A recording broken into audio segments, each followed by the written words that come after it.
Il était une fois, dans la Chine antique, 3 vieux moines dont on ne se souvient plus des noms aujourd'hui, tout simplement parce qu'ils ne les ont jamais révélés à qui que ce soit. En Chine, ils sont simplement connus sous le nom des 3 moines rieurs. Ils voyageaient toujours ensemble et ne faisaient rien d'autre que rire. Ils entraient dans un village ou une ville, se tenaient au centre de sa place principale et commençaient à rire.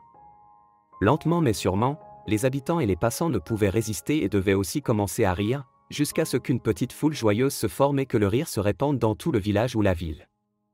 C'était à ce moment-là que les 3 vieux moines passaient au village suivant. Leur rire était leur seule prière, tout comme leur enseignement, car ils ne parlaient jamais à personne. Ils créaient simplement cette situation partout en Chine, où ils étaient aimés et respectés. Les gens n'avaient jamais connu de tels enseignants spirituels avant ou après eux. Ils semblaient communiquer que la vie ne devrait être prise que comme une grande opportunité de rire, comme s'ils avaient découvert une sorte de blague cosmique. Ainsi, ils ont voyagé et ri pendant de nombreuses années, répandant joie et bonheur dans toute la Chine, jusqu'à ce qu'un jour, alors qu'ils étaient dans un village particulier de la province du Nord, l'un d'entre eux est mort. Les gens étaient choqués et sont venus en courant de loin, laissant les chants sans surveillance pour la journée, pour assister à la réaction des 2 autres moines à cet événement dramatique. Ils s'attendaient à ce qu'ils montrent de la tristesse ou même qu'ils pleurent, et tout le village est venu à l'endroit où se trouvaient les 3 moines, 2 vivants et un mort. Mais les 2 moines restants ne faisaient qu'éclater de rire encore plus fort. Ils riaient et semblaient ne pas pouvoir s'arrêter, si bien que quelques-uns des bonnes personnes qui assistaient à cette scène sont venus les approcher et leur ont demandé pourquoi ils ne pleuraient pas du tout pour leur ami décédé.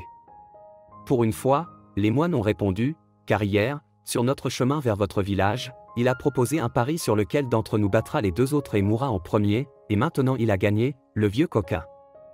Il avait même préparé un testament, et la tradition voulait qu'on lave le mort et qu'on lui change ses vêtements avant de le mettre sur le bûcher funéraire, mais le vieux moine avait expressément demandé de le laisser avec ses vieux vêtements, puisqu'il n'avait jamais été sale un seul jour de sa vie.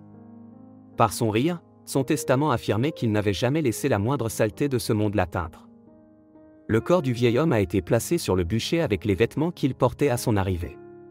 Et alors que le feu était allumé et que les flammes léchaient ses vêtements, à la grande surprise de tous, des feux d'artifice de 100 couleurs ont explosé en haut et en bas, dans toutes les directions, et finalement les gens qui s'étaient rassemblés là se sont joints au rire des 2 sages.